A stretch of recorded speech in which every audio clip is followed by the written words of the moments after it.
A Senate committee is hearing a flurry of election bills at the state capitol right now. In fact, a dozen of them were up for debate this afternoon, many focused on limiting early voting and limiting voting by mail, which is something we've been doing for decades here in Arizona.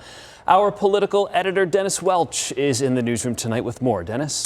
Yeah, it is definitely a trend we're seeing a lot of this year. A lot of election bills have been filed and are being debated right now and working through the legislature. And one of those bills that was heard and debated today would create a voting day holiday, but it would come with a cost. While State Senator Kelly Townsend's bill designates primary and general elections as a holiday, it also bans counties from setting up voting centers where people can drop off their early ballots.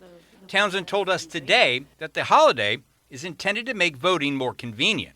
The thought is we want to make voting available for people who are busy and have to get to work and get home and don't have time to do that by 7 o'clock.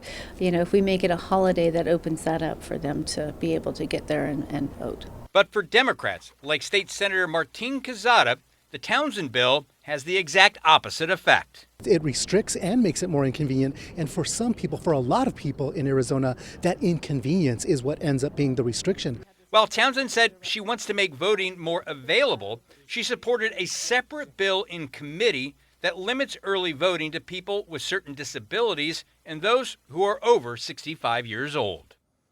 And in another piece of election news, Representative Mark Fincham, a Republican, had introduced a resolution to decertify the 2020 election results here in Arizona. But the House Speaker, Rusty Bowers, also a Republican, quashed that with some pretty strong language today, calling it unconstitutional, and said it will get all the attention it deserves. Back to you.